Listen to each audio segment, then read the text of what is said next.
এ যুগের মেয়েরা বুদ্ধিমতী, সচেতন, এমনকি তারা অনেক সময় চোখের সামনে নিজের ভবিষ্যৎও দেখতে পায়। যার টাকা নেই, ভালো চাকরি নেই, শিক্ষা নেই, রুচি নেই, হৃদয়বান ও মানবিক নয়, তাকে কোনো মেয়েই পাত্তা দিবে না। এটাই স্বাভাবিক। আপনার বোন যদি কোনো অদক্ষ, অযোগ্য ছেলেকে বিয়ে করতে চায়, তাহলে আপনি কি মেনে নেবেন? এজন্য মেয়েদের কাছে পাত্তা পেতে হলে, তাদের সাথে রিলেশন করতে হলে আগে নিজেকে বদলাতে হবে।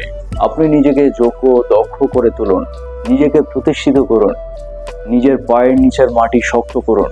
তারপর দেখবেন সব মেয়েরাই আপনাকে পাত্তা দিবে, এমনকি আপনার সাথে প্রেম ও ভালোবাসাও করতে চাইবে। নিজেকে যোগ্য প্রমাণিত করুন, গাড়ি করুন, বাড়ি করুন, জমি কিনুন, ব্যাংকে অনেক টাকা করুন। তবেই না মেয়েরা আপনাকে পাত্তা দিবে, তবেই না মেয়েরা আপনার সাথে রিলেশনে যাবে। ভাঙ্গা কুলাদের কেউ পছন্দ করে না, পরিবারের সদস্যরাও পছন্দ করে না।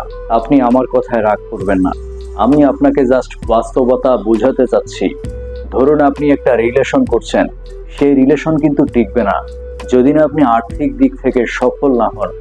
সব কথা শেষ কথা হলো, নিজেকে প্রতিষ্ঠিত করতে না পারলে মেয়েদের কাছে পাত্তা পাবেন না।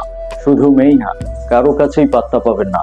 এবার মুরদ থাকলে নিজেকে যোগ্য ও দক্ষ করে দেখান, নইলে চুপ করে বসে থাকুন, সত্যটা মেনে নিন।